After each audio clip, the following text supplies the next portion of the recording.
आप सबको बहुत बहुत नमस्कार। सभी बच्चों को, छोटे बच्चों को, बड़े बच्चों को, सभी पेरेंट्स को, माताओं पिताओं को, अध्यापकों को, सबको बहुत बहुत नमस्कार। साथ साथ धन्यवाद है मंच पर उपस्थित मेरे मित्र और आप सबके, जैसा यहाँ मंच से भी कहा गया और मैं कल से देख रहा हूँ, लाडले विधायक रोहित पवार जी का, जिन्होंने मुझे यहाँ पर आमंत्रित किया, जिन्होंने मुझे दिल्ली से यहाँ बुलाया विशेष रूप से। साथ ही धन्यवाद है नीतीश कराले जी का, जो मैंने नाम सुना था नीतीश कराले मास्टर जी, फिर पता चला कि नीतीश कराले मास्टर जी एनसीपी के प्रवक्ता भी हैं। फिर अभी अभी मैंने देखा कि नीतीश कराले मास्टर जी कितने अच्छे वक्ता हैं कि एक एक बच्चा यहाँ पे, छोटे छोटे बच्चे भी जिनको बिल्कुल पिन ड्रॉप साइलेंस के साथ सुन रहे थे, मैं उनका भी धन्यवाद करना चाहता हूँ। हमारे आम आदमी पार्टी के यहाँ के तहसील के अध्यक्ष भाई संतोष नौलखा जी भी यहाँ पर उपस्थित हैं, मैं उनको भी धन्यवाद करता हूँ, वो यहाँ आए हैं। सभी ऑफिसर्स जो महाराष्ट्र सरकार के शिक्षा विभाग के ऑफिसर्स हैं, हेड ऑफ द स्कूल, सभी टीचर्स, सबको मैं धन्यवाद और नमस्कार करता हूँ। मैं कल सुबह घर से चला था, आज कल शिरडी में साईं बाबा के दर्शन किए।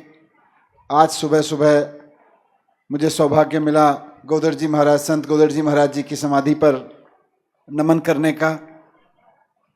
मैंने सुना था जिन संतों के बारे में, उनमें से एक संत और महान लोग दोनों की मैं बात करूंगा। एक का नाम मैंने हमेशा अपने जीवन में सुना, पुण्य श्लोक अहिल्याबाई जी, उनकी जन्मस्थली पर जाने का सौभाग्य मुझको मिला।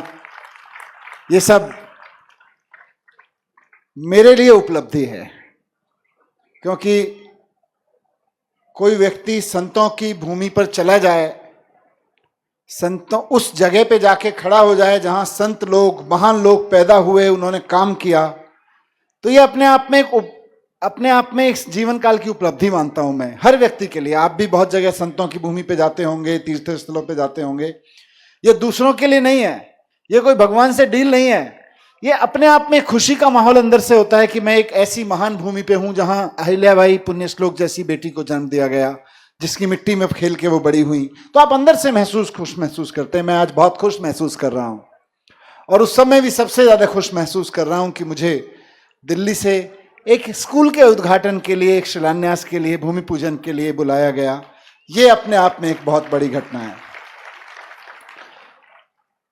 आज के दिन यहां पत्रकार महोदय बैठे हैं, आप समझेंगे इस चीज को, जो लोग राजनीति को समझते हैं, सामाजिक जीवन को समझते हैं, वो समझेंगे इस चीज को, और बच्चे जब बड़े हो जाएंगे थोड़ा और अच्छे से समझेंगे इस चीज को जो मैं कह रहा हूं। याद रखिएगा लेकिन बच्चों, कि भारत के राजनीति में, मेरे याद में, मैं भी पत्रकार रहा हूं, भारत की राजनीति में मेरी याद में ऐसी घटना नहीं घटी जैसी आज यहां पर घट रही है वानखेड़ में। क्यों? क्योंकि एक पार्टी के नेता को दूसरी पार्टी के नेता ने स्कूल उद्घाटन के लिए बुलाया है। नहीं, आपने सुना कभी ऐसी घटना घटी? एक पार्टी का नेता बड़े पैसे वाला हो जाए, दूसरी पार्टी का नेता भी बड़े पैसे वाला हो जाए, तो दोनों अपने बच्चों के संबंध जोड़ देते हैं। उनकी शादियों में गए होंगे आप, है ना? दो पार्टी के अलग अलग नेता होंगे, एमएलए अलग से, और बैक रूम में, ऊपर तो कहेंगे जी हम बड़े ईमानदार हैं, पीछे पीछे पैसा कमा के दोनों पार्टी के नेता, अलग अलग पार्टियों के नेता, कोई बड़ा रिजॉर्ट खोलेंगे, कोई बड़ी फैक्ट्री डालेंगे, कोई बड़ा टूरिस्ट सेंटर बनाएंगे, उसके उद्घाटन में गए होंगे आप। लेकिन एक पार्टी के नेता ने स्कूल बनाया, दूसरी पार्टी के नेता को दिल्ली से बुलाया, आइए मिलकर उद्घाटन करते हैं। यह सुखद घटना आज देश में पहली बार मैं घटते हुए देख रहा हूं। इसीलिए मैं कहूंगा कि यह नए भारत की राजनीति है, यह भविष्य के भारत की राजनीति है। कौन सा भारत? वो नहीं जिसको कोई, मैं पूछ रहा हूं कौन सा भारत, तो वो भारत नहीं जिसको हमारे प्रधानमंत्री नरेंद्र मोदी जी रोज कहते हैं मैं $1 ट्रिलियन बना दूंगा, मैं $1 मिलियन इकोनॉमी बना दूंगा। मेरे को तो पता ही नहीं कितने जीरो लगते हैं। मेरे को तो इतना पता है कि मेरे स्कूलों में बच्चे कितने पढ़ते हैं। ट्रिलियन डॉलर की इकोनॉमी में जिनको जीरो पता होते हैं उनको यह नहीं पता होता उनके स्कूल में बच्चे कितने पढ़ते हैं। वो भारत की विकसित की बात नहीं कर रहा, वो तो जुमलों का भारत है। कौन सा विकसित भारत विकसित बनाना है? यह भारत विकसित बनाना है जो अभी आपके पीछे बैठा हुआ है। यह भारत विकसित बनाना है जो वहां टीचर्स के साथ बैठा हुआ है। यह भारत है, भविष्य का भारत। ये बच्चे जो आपके साथ स्टेज पे बैठे हुए हैं, जिनके लिए आपने ये स्कूल बनाया है, अभी कितनी उम्र के होंगे साहब? क्या एज होगी इनकी? 8 साल, 9 साल। 2047 में जब 100 साल का भारत होगा, ये होंगे हमारे 20 साल के बच्चे, 20-25 साल के लड़के लड़कियां। इनको ये क्या कर रहे होंगे? सवाल ये नहीं है कि अखबारों में छप रहा होगा कि ट्रिलियन डॉलर इकोनॉमी बन गई, कि बिलियन डॉलर इकोनॉमी बन गई। मेरे सामने ये सवाल ही नहीं है। और मुझे लगता है कोई आदमी ट्रिलियन डॉलर और बिलियन डॉलर की बात करता रहे और शिक्षा की बात ना करे तो मान के चलिए आपको बेवकूफ बना रहा है। ये बच्चे बैठे हैं ना, ये बच्चे बैठे हैं ना, अभी 10, 15, 20 साल, 18 साल, 16 साल के बच्चे बैठे हैं। आज से 10 साल बाद ये क्या कर रहे होंगे? भारत वो होगा, भारत वो होगा जो आज से 20 साल बाद हमारे ये बच्चे क्या कर रहे होंगे। अगर इन बच्चों को आज हम एक अच्छा स्कूल पढ़ने के लिए नहीं दे सकते, अगर हम इन बच्चों की पढ़ाई की अच्छी व्यवस्था नहीं कर सकते, तो हम वोट मांगने के लिए केवल झूठ और जुमलों का इस्तेमाल करेंगे। अगर हम ये कह रहे हैं कि हम भारत, भविष्य का भारत बना रहे हैं, तो इसलिए मैंने कहा कि भविष्य के भारत को बनाने की सबसे बड़ी घटना आज मुझको घटती हुई दिख रही है। इसलिए नहीं कि मैं यहां आया हूं, बल्कि इसलिए कि जो देश के इतिहास में कभी नहीं हुआ होगा कि एक पार्टी का नेता दूसरी पार्टी के नेता को बुला के कहता है हमने एक सरकारी स्कूल बनाया, आइए भाई मिलकर दोनों उद्घाटन कर लेते हैं उसका। यह घटना कभी नहीं देखी, यह आज घटना घट रही है और मैं इसको लेके बड़ा रोमांचित हूं। इस बात को लेके मैं जब दिल्ली का मुख्यमंत्री, उप मुख्यमंत्री बना, अरविंद केजरीवाल जी वहां पे मुख्यमंत्री बने, तो मैं स्कूलों में जाता था। रोहित भाई, आपने जिक्र किया कि ऐसा, मैं बता रहा हूं आपको मैं वीडियो दूंगा कभी, इससे 100 गुना खराब स्कूल होते थे दिल्ली के। ये तो अच्छा दिख रहा है फिर भी बाहर से, कम बाहर डेंटिंग पेंटिंग तो दिख रही है थोड़ी सी, दीवारें रोती हुई, अंदर कमरे में घुसो तो छतें टपकती हुई, टूटी हुई, वहां पर जाले लगे हुए हैं मकड़ी के चारों तरफ, नीचे गंध मचा हुआ है, खिड़कियां टूटी हुई, बच्चे रोती धोती सी कोई ड्रेस पहने हुए हैं, यूनिफॉर्म का पैसा सब करप्शन में जाता था। बच्चे नीचे फर्श पे, धूल भरे हुए फर्श पे कोई एक टूटा सा दरी बिछा के बैठे हुए हैं, टीचर है ही नहीं। क्या कर रहे हैं बच्चे? पढ़ाई कर रहे हैं। क्या हो रहा था वहां पे? भविष्य के भारत का निर्माण हो रहा था। रो देता था मैं देख के कि अगर ऐसे स्कूलों में मेरे भविष्य के भारत का निर्माण हो रहा है तो भारत का भविष्य बहुत खराब है। मैंने फिर अरविंद जी से पूछा, मुख्यमंत्री जी से, सर क्या करना है?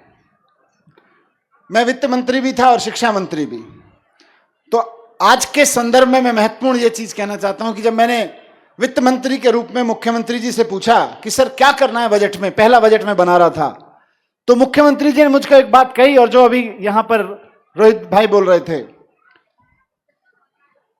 कि जमीन बेचो, जो हमारे संतों ने कहा, तो जमीन बेचो तो पहले ये देखना कि बच्चों को पढ़ा रहे हो कि नहीं पढ़ा रहे हो। शायद ऐसी ही किसी बात से प्रेरित होकर मुख्यमंत्री अरविंद केजरीवाल जी ने मुझसे कहा कि मनीष, अगर पैसा कम हो, अगर पैसा ज्यादा ना दिख रहा हो और आपको स्कूल बनाने में और पुल बनाने में कोई चुनाव करना हो, अगर पैसा कम हो और आपको स्कूल बनाने में और पुल बनाने में, पुल मतलब ब्रिज, पुल बनाने में कोई चयन करना हो, तो पहले स्कूल बनवा देना, हमारे बच्चे पढ़ लिख जाएंगे, पुल तो अपने आप बना लेंगे।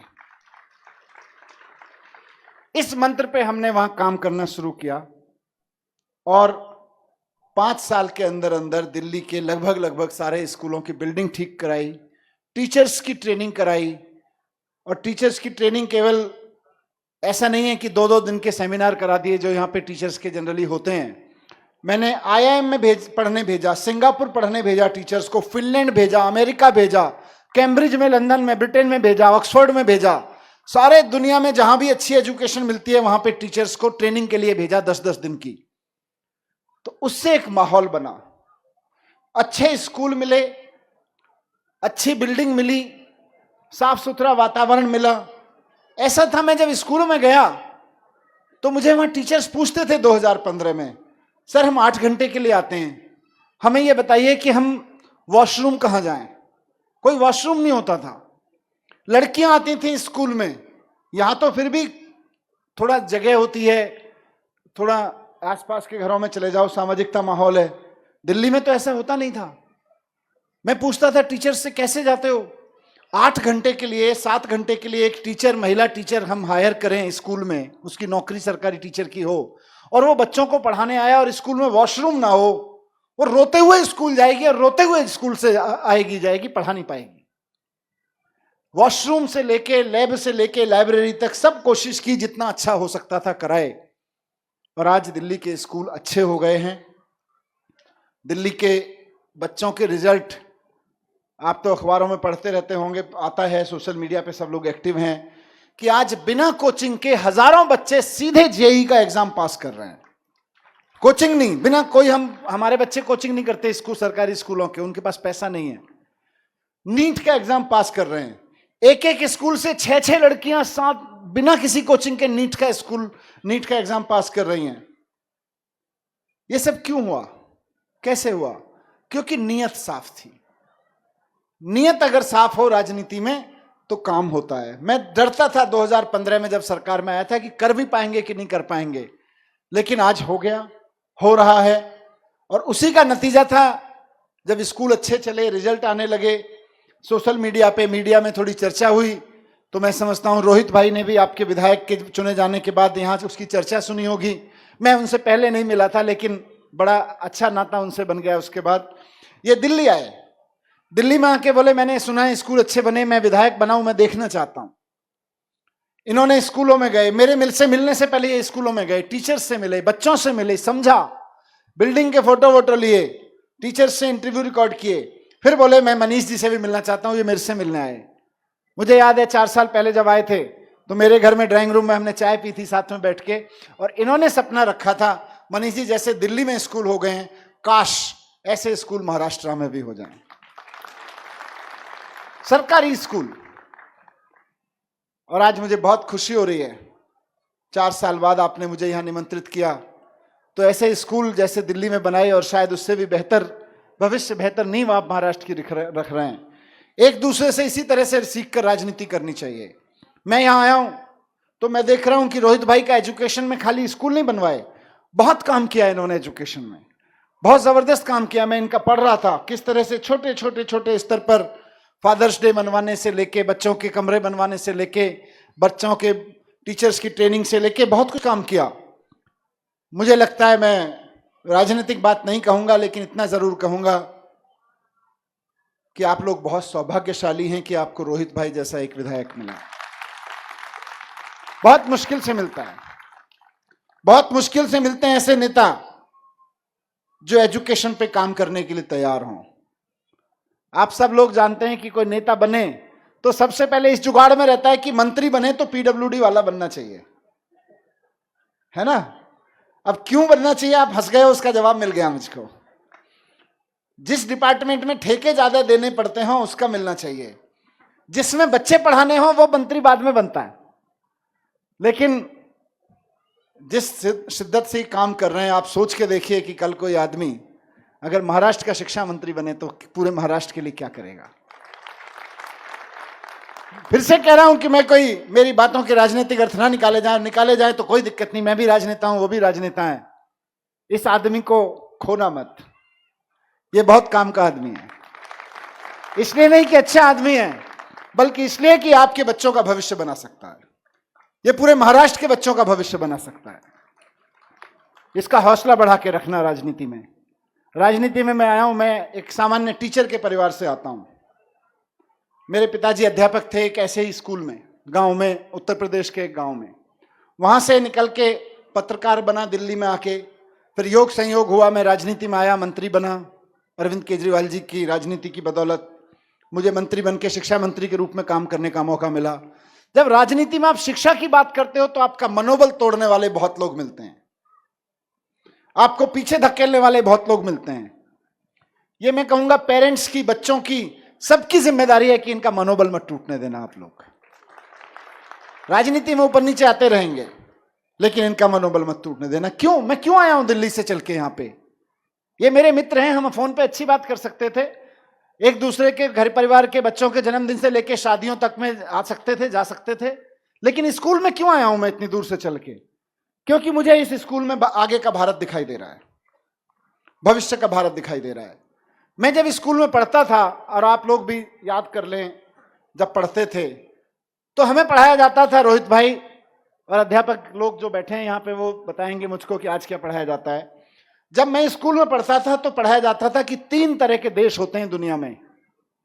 एक होते हैं विकसित देश, है ना, उनको बोलते हैं अंग्रेजी में डेवलप्ड कंट्रीज, अमेरिका, जापान और ये सब। एक होते हैं विकासशील देश, जो अभी विकसित हुए नहीं है लेकिन होने के रास्ते पे हैं, हुए नहीं है, डेवलपिंग कंट्रीज। और तीसरे होते हैं अविकसित देश, अंडर डेवलप्ड कंट्रीज, जिनका बुरा हाल है, जो गरीबी में डूबे मर रहे हैं, लड़ रहे हैं, झगड़ रहे हैं, विकसित नहीं है। जब मैं स्कूल में पढ़ता था बच्चों, तो मुझे पढ़ाया जाता था कि भारत एक डेवलपिंग कंट्री है, विकासशील देश है। तो मैं पूछता था अपने टीचर्स से कि कब विकसित होगा? बोले बस अच्छा चल रहा है, 10 साल में होने वाला है। अब मेरे बच्चे आके स्कूल में पढ़ने लगे, उनको भी पढ़ाया जा रहा है कि 3 तरह के देश होते हैं और भारत अभी भी डेवलपिंग कंट्री है, विकासशील देश है। और यकीन मानिए, अगर स्कूलों पे काम नहीं किया गया तो इन बच्चों के बच्चे भी जब स्कूल में पढ़ेंगे यही पढ़ाया जाएगा, भारत अभी भी एक विकासशील देश है, विकसित नहीं बना है। कोई नेता कितनी बात करता रहे मैं विकसित बना दूंगा, विकसित बना दूंगा, किसी नेता के गिली गिली बादशाह कहने से भारत विकसित नहीं बनेगा, स्कूल बनाने से भारत विकसित बनेगा। यह करना पड़ेगा। इसलिए मैं आपसे अर्ज करने आया हूं कि इस राजनीति को पूरे महाराष्ट्र में फैलाइए, एजुकेशन की राजनीति को मजबूर कर दीजिए।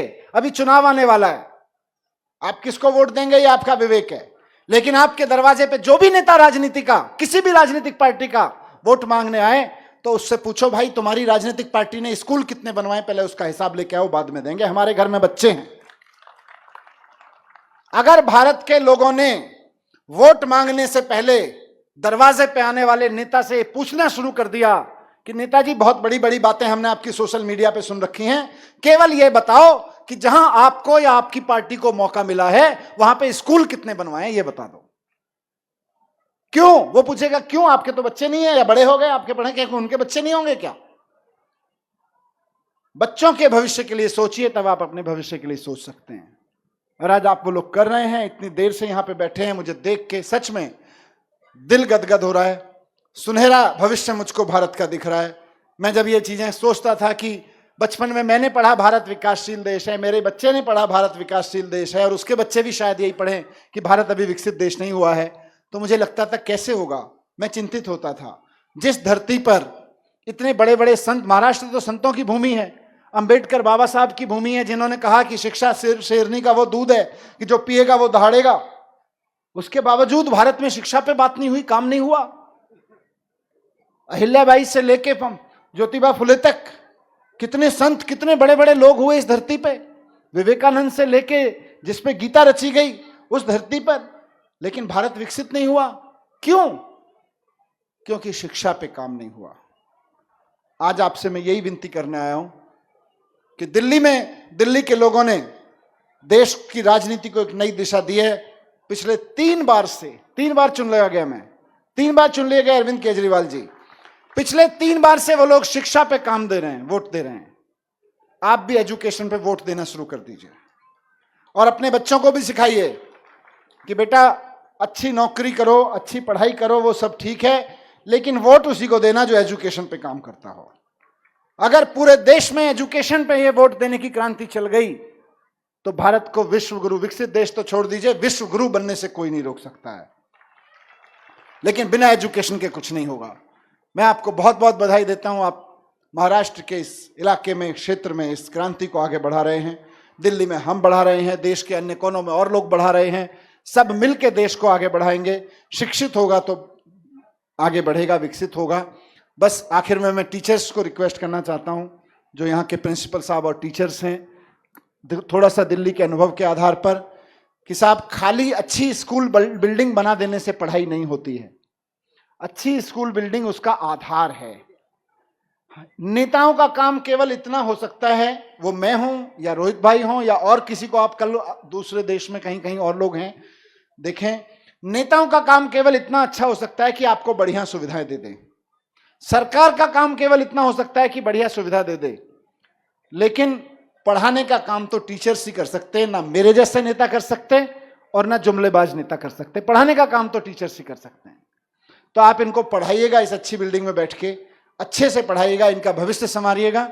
और बच्चों से भी कहना चाहता हूं, जो यहां बच्चे बैठे हुए हैं, कि बेटा जब पढ़ लो, सरकार, एमएलए साहब, आपके माता पिता, टीचर्स, सब लोग मिलकर आपको पढ़ा रहे हैं।